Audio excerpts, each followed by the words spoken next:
राजकीय महाविद्यालय की यूट्यूब पर क्लास बीकॉम पार्ट थर्ड के पेपर बिजनेस मैनेजमेंट के इंडस्ट्रियल लॉ में आप सभी का स्वागत है। आज का हमारा विषय है कारखाना अधिनियम में स्वास्थ्य के संबंध में मुख्य क्या प्रोविजंस प्रावधान बनाए गए हैं उनका है। इससे पूर्व की क्लास में हम कारखाना अधिनियम में जो प्रमुख प्रावधान थे उनका वर्णन किया था और उन प्रमुख प्रावधानों में एक स्वास्थ्य संबंधी प्रावधान था, वो भी एक बहुत महत्वपूर्ण प्रावधान था जिसका हम आज अलग से विस्तार से अध्ययन करने जा रहे हैं। स्वास्थ्य जैसा कि एक महत्वपूर्ण स्टेप होता है व्यक्ति के जीवन में, जिनकी पालना बहुत आवश्यक होती है। कारखानों का जहाँ तक मामला है कि कई बहुत सारे उद्योगपति हैं हो या कोई मिडिल अन्य वर्ग के भी कोई व्यक्ति कारखाना खोल सकते हैं, तो उनका उद्देश्य कारखाना में अधिकाधिक लाभ कमाना भी होता है, तो राष्ट्र सेवा में और समाज के लिए भी वो कुछ अपना योगदान दे सकें। इस प्रकार से कई अनेक उद्देश्य होते हैं और उस कारखानों की स्थापना से बहुत से वर्ग, सरकार भी है, समाज भी है, स्वयं उद्योगपति भी हैं, जो रोजगार पाने के दृष्टिकोण से अपने बेरोजगार व्यक्ति हैं वो भी हैं, ये बहुत से लाभकारी स्थिति में पहुँचते हैं, उनको बहुत फायदा होता है। लेकिन जहाँ एक अलग से वर्ग आता है श्रमिक वर्ग, श्रमिक वर्ग अर्थात मजदूर जो यहाँ इन कारखानों में काम करने वाले व्यक्ति होते हैं, ये भी इनसे सीधा सीधा प्रभावित होता है और यही हम कहेंगे कि यही प्रभावित होता है मुख्य रूप से, क्योंकि कारखानाओं में गंदे और अवशेष पदार्थ निकलते हैं, कूड़ा करकट धूल गंदगी भी कारखानों से निकलती रहती है, पर्याप्त प्रकार की प्रकाश की व्यवस्था है या नहीं है, पानी की स्वच्छ पीने की पानी के जल की व्यवस्था है या नहीं है, ये सभी इन बातों का अगर प्रॉपर अरेंजमेंट व्यवस्था नहीं हो या इनका अभाव हो तो उनके स्वास्थ्य पर बहुत बुरा प्रभाव पड़ता है। तो इसके संबंध में सरकार ने इस कारखाना अधिनियम में बहुत महत्वपूर्ण जो प्रावधान बनाए हैं उनका ध्यान रखा जाना आवश्यक होता है। जो ये प्रावधान निम्न रूप में इनको हम विस्तार से देख सकते हैं। पहला जो स्वास्थ्य संबंधी प्रावधान में सफाई पे ध्यान दिया गया कि पहला बिंदु हमने मुख्य रूप से सफाई का रखा है। जो ये प्रावधान मुख्य रूप से धारा 11 और 20 के बीच में चलते रहते हैं और सफाई का प्रावधान है वो धारा 11 के अंतर्गत दिया गया है। तो इस अधिनियम की धारा 11 के प्रावधानों के अनुसार प्रत्येक कारखाने को स्वच्छ रखा जाना चाहिए, नालियाँ, शौचालय अथवा अन्य प्रकार से उत्पन्न होने वाली दुर्गंध से मुक्त रखा जाना चाहिए। इस हेतु क्या कार्य किए जाने चाहिए, उनमें 3-4 बातें जो निर्देश के रूप में दी गई हैं। वो पहली है कार्य कक्षों की फर्शों तथा बेंचों से, सीढ़ियों या रास्तों से कूड़ा करकट एवं बेकार पदार्थों को प्रतिदिन झाड़कर हटाया जाना चाहिए, उचित तरीके से उनको साफ किया जाना चाहिए। कार्यकक्ष की फर्श को सप्ताह में कम से कम एक बार धोकर तथा आवश्यक हो तो कीटाणुनाशक दवाई का उपयोग करके अन्य प्रणाली प्रभावशाली ढंग से साफ किया जाना चाहिए। यदि निर्माण प्रक्रिया में फर्श गीला होता है तो पानी आदि बहता है तो पानी की निकास की प्रभावकारी व्यवस्था भी होनी चाहिए। कमरों के भीतर भाग के सभी दीवारों तथा विभाजक दीवारें तथा छत का ऊपरी भाग, सीढ़ियाँ व रास्ते जो अच्छी तरह से सफाई किए जाने चाहिए, उनको उनके लिए मार्गदर्शन ये दिए गए हैं कि धोए जाने वाले योग्य पानी पेंट के अतिरिक्त वार्निश की गई है तो प्रति 5 वर्ष से कम एक बार पुनः उनको पेंट किया जाना चाहिए, वार्निश की जानी चाहिए। यदि वे पानी पेंट से पोती जाती हैं तो उस पर कम से कम 3 वर्ष में एक बार पुनः पेंट किया जाना चाहिए। यदि वे पेंट वार्निश की गई हैं तो चिकनी दुर्भेद है तो प्रति 14 माह में निर्धारित विधि से साफ की जानी चाहिए। और अन्य किसी दिशा में सफ़ेद या रंग से पुताई की जाती है तो प्रति 14 में सफ़ेद या रंग से पुनः पोती जानी चाहिए। दरवाजे, खिड़कियाँ, चौखट या अन्य लकड़ी पीतल के चौखट और शटर्स या पेंट या वार्निश करनी चाहिए तो प्रत्येक 5 वर्ष में इनको पुनः पेंट या वार्निश से किया जाना चाहिए। ये कुछ इसमें सफाई के संबंध में प्रावधान बताई गई है। दूसरी बात इसमें बताया गया कि अपशिष्ट और गंदे पदार्थ हैं उनको भी किस प्रकार से हटाया जाएगा, कैसे इनकी व्यवस्था की जाएगी, इसके संबंध में प्रावधान दिए गए हैं कि अपशिष्ट और गंदे पदार्थ कारखाने से दूर बाहर निकलने की पर्याप्त व्यवस्था होनी चाहिए जिससे श्रमिकों पर उनके स्वास्थ्य पर बुरा प्रभाव ना पड़े। तीसरी बात इसमें हवादान तथा तापमान अर्थात रोशनदान ऐसे हों जिससे हवा आती रहे और बाहर से कोई तापमान वगैरह की ऐसी व्यवस्था भी बनी रहे। इसमें पहली बात है कि उचित है उपयुक्त व्यवस्था प्रत्येक कारखाने के प्रत्येक कमरे अथवा कार्य करने के विभागों में निम्न के संबंध में उचित व उपयुक्त व्यवस्था होनी आवश्यक होती है। जैसे कारखाने के प्रत्येक विभाग में इस प्रकार की व्यवस्था होनी आवश्यक है जिससे पर्याप्त मात्रा में वायु संचार द्वारा शुद्ध हवा संचारित हो सके। कारखानों में तापमान इतना ही होना चाहिए जिससे श्रमिकों को कार्य करने में न तो कठिनाई हो और न अधिक तापमान से उसके स्वास्थ्य पर बुरा प्रभाव पड़े। इस व्यवस्था को बनाने के लिए निम्न बातें ध्यान रखनी चाहिए। कारखाने के तापमान को सामान्य बनाने के लिए ये उपयुक्त तापमान बनाए रखने के लिए आवश्यक है कि कारखानों की छतों, दीवारों इस प्रकार की पदार्थ से बनी होनी चाहिए जिससे तापमान अधिक न बढ़ पाए तथा सामान्य बना रहे। यदि कारखाने में इस प्रकार का कार्य होता है जिस तापमान अधिक बढ़ जाता है अथवा तापमान बढ़ने की संभावना हो तो श्रमिकों को उससे बचने के लिए सभी व्यावहारिक एवं उपयुक्त उपाय करने चाहिए।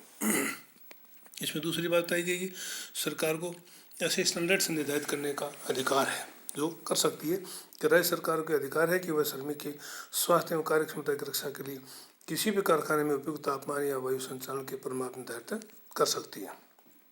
तीसरी बात इसमें बताई गई कि तापमान कम करने के उपाय करने के भी निर्देश दिए जाएंगे। इसमें यदि मुख्य निरीक्षक को यह लगता है कि कारखाने का अत्यधिक ऊंचे तापमान को किन्हीं उपयुक्त प्रयासों से कम किया जा सकता है तो उन प्रयासों का उल्लेख करते हुए अधिष्ठाता के नाम एक लिखित आदेश जारी कर सकता है तो एक निश्चित तिथि तक उन्हें पूरा करने को भी कह सकते हैं। मुख्य प्रावधानों में चौथी बात इसमें बताई गई है धूल और धुआं, अर्थात कारखाने में जहाँ काम करते हैं जहाँ मशीनें चलती हैं धूल और धुआं भी वहाँ निकलता रहता है। तो ऐसे कारखाने जहाँ निर्माण प्रक्रिया से इतने अधिक मात्रा में धूल और धुआं निकलता है वह वहाँ कार्य करे श्रमिकों की सांस के साथ अंदर जाता है जिसका श्रमिक के स्वास्थ्य पर बुरा प्रभाव पड़ता है। तो ऐसे उपयुक्त प्रमाप किए जाने चाहिए कि धूल व धुएँ की मात्रा कम हो जाए और वह श्रमिकों की सांस के साथ न जाए तथा श्रमिकों की कार्यक्षमता व स्वास्थ्य को प्रभाव न पड़े। अगली बात इसमें बताइए कृत्रिम नमी व आर्द्रता, अर्थात नमी भी मॉइस्चर भी ऐसा बना रहना चाहिए जिससे ह्यूमिडिफिकेशन ना हो ज़्यादा। इसके संबंध में कृत्रिम रूप से नमी बढ़ाने के संबंध में नियम भी राज्य सरकार बना सकती है।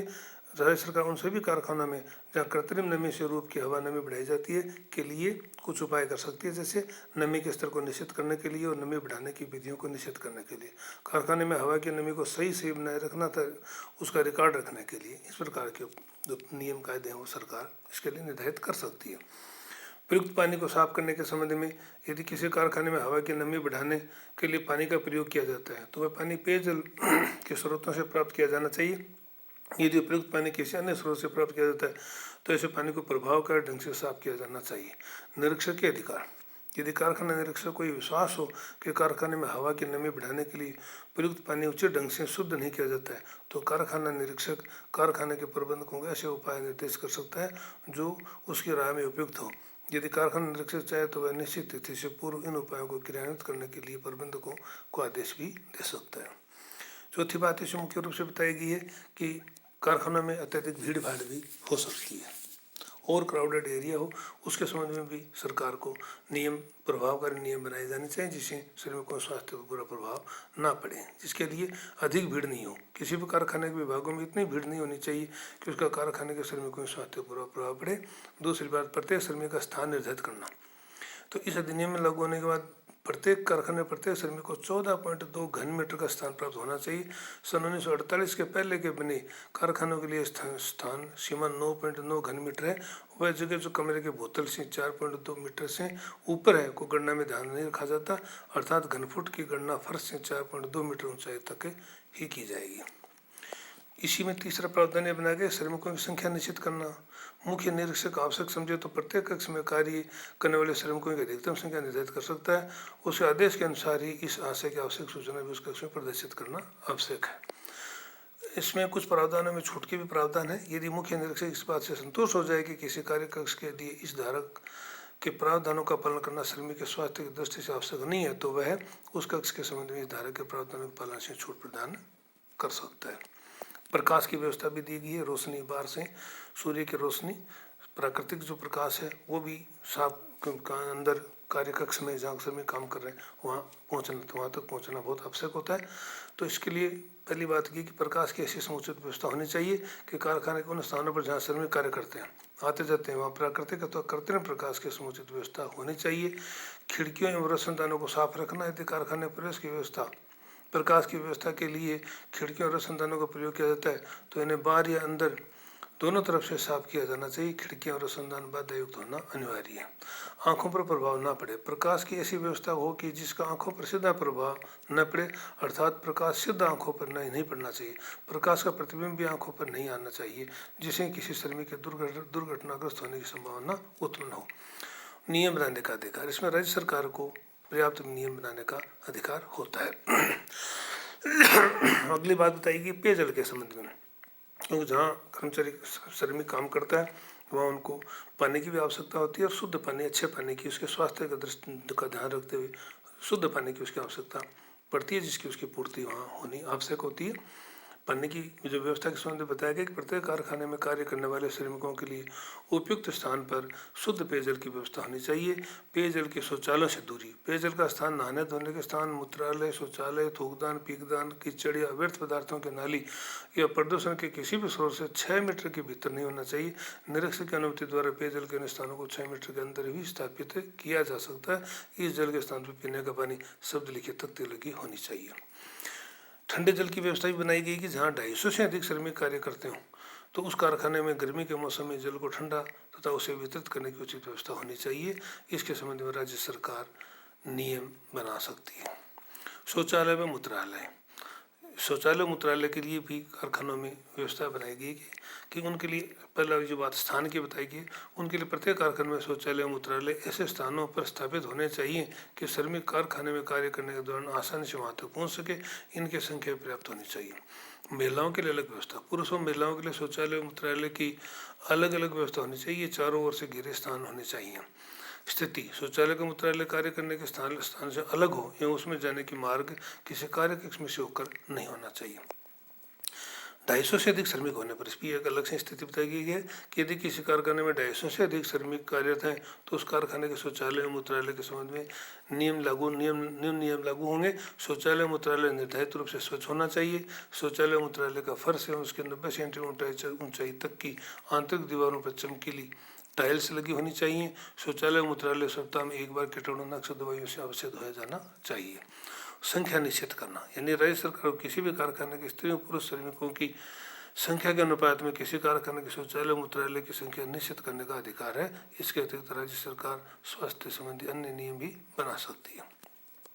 पीकदान, कारखाने में इधर उधर थूक देने से बीमारियां फैलती हैं, अतः श्रमिक निर्धारित स्थानों पर ही थूकें, इसलिए कारखाने में थूकदान या पीकदान की व्यवस्था होनी चाहिए।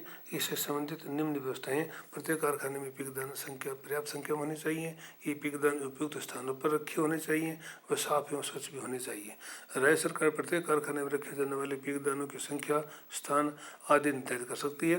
प्रत्येक श्रमिक द्वारा पीकदानों का उपयोग करने तो उनके पालन न करने पर जुर्माने की सूचना परिसर में लगाई जानी चाहिए। कोई भी श्रमिक कारखाने में कार्य करते समय पीकदान के बाहर नहीं थूकेगा और यदि वह ऐसा थूकता है तो उस पर 5 रुपये जुर्माना भी किया जा सकता है। ये स्वास्थ्य के संबंध में कारखाना अधिनियम में प्रमुख प्रावधान दिए गए जिनका हमने विस्तार से अध्ययन किया है। धन्यवाद।